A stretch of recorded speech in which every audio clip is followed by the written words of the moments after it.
First of all, I thank the organizers for inviting me to be the chief guest of this very important webinar on millet momentum, harnessing the power of millet processing. As rightly mentioned by the previous speaker, the Shri Upadhyay ji, the Managing Director of Gujarat Agro Industries Corporation Limited, and also looking into the present momentum, already the momentum created through International Year of Millets and many government schemes which have directed towards increasing awareness and promoting consumption of millets at various places and in various uh, stages, and trying to bring back millets into the plate of every individual of this country. There was a significant increase in the consumption and acceptance of millets by people at different strata, places, and locations and times. So, this webinar is a right activity taken up by Gujarat state government to increase the processing of the millets and bring them back into the common use through various products. When we talk of millets, we have different kinds of millets like major millets and minor millets. The major millets include pearl millet, that is bajra, then sorghum, jowar, finger millet, ragi. These are the three major millets because they are grown in large areas. Out of all these three, bajra is the occupying a larger area, followed by sorghum and then finger millet, that is ragi. And other small millets are the minor millets, which occupy very less area. But they are accepted and consumed by our country, in our country by many people. Now, when we talk of millets, why we should go for processing?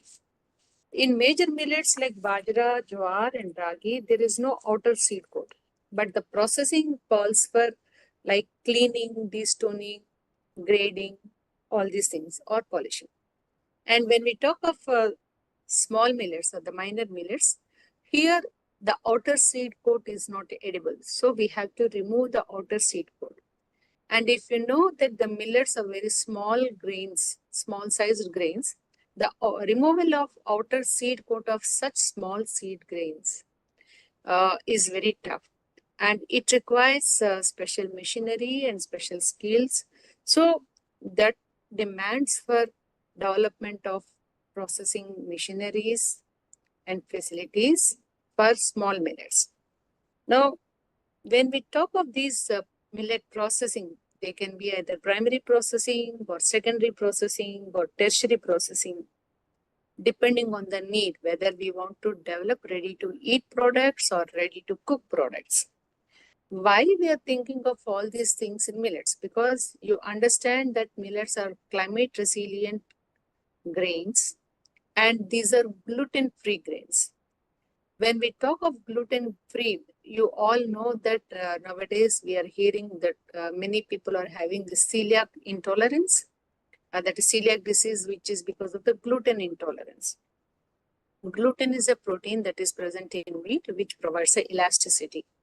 But there are cases where this gluten is not accepted by the body and it creates some sort of allergic reaction, and many people now are becoming susceptible to gluten, and people are looking for options in food that they should be gluten free.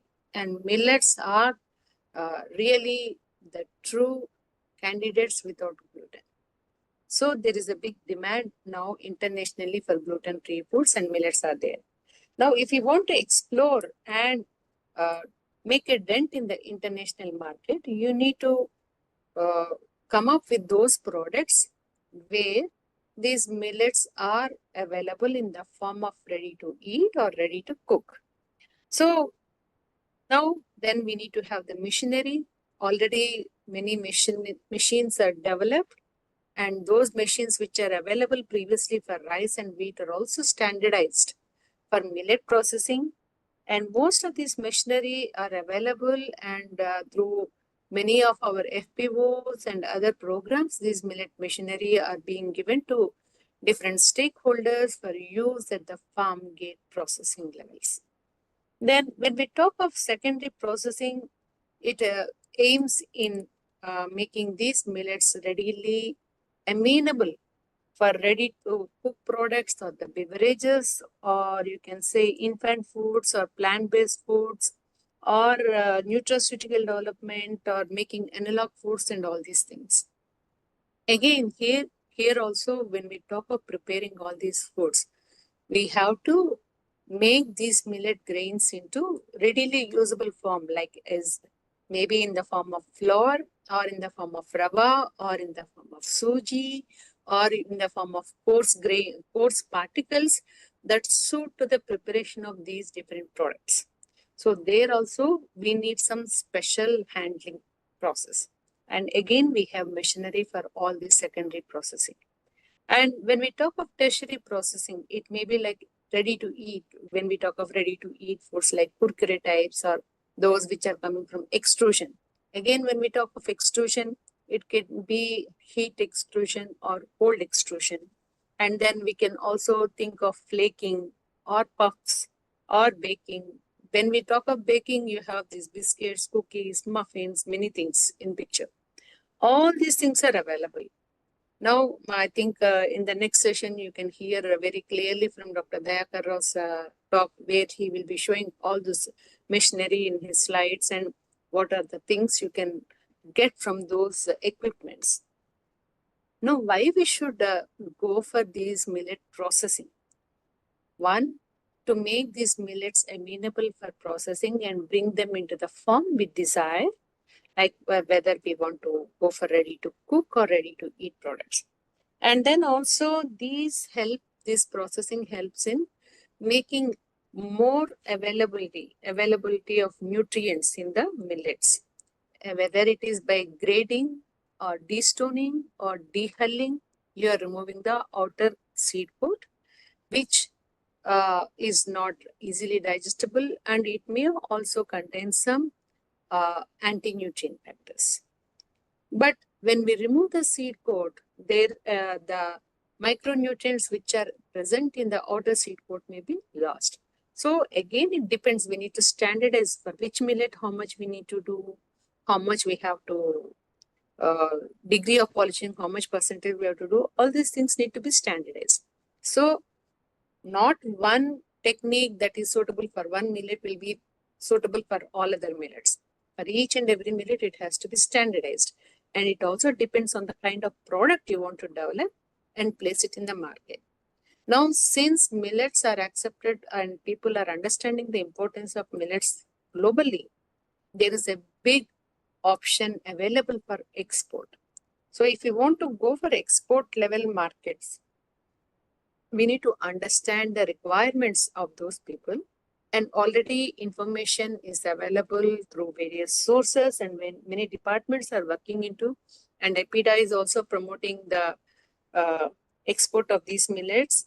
And also when we process, the price of the millet products is growing, it is increasing.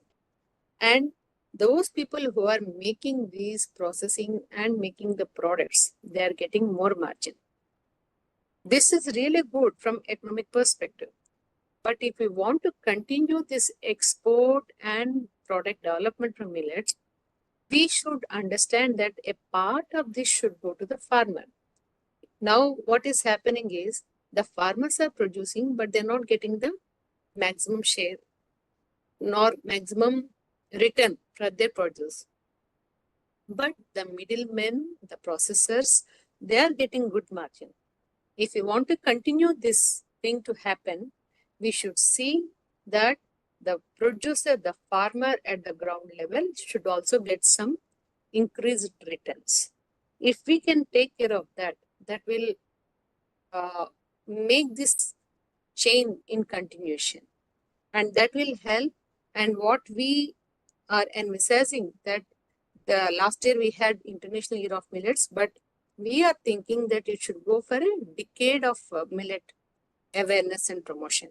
So if we have to do that, we should also take care of our farmers. And now, though there are machinery available, not everyone is able to access those. because there is a limitation of these availability of the machinery. So we should see that availability of these processing machinery should be made easy to all the stakeholders who are interested to come up in millet processing. Then with this millet processing, we'll be able to get ready to use products or ready to cook products.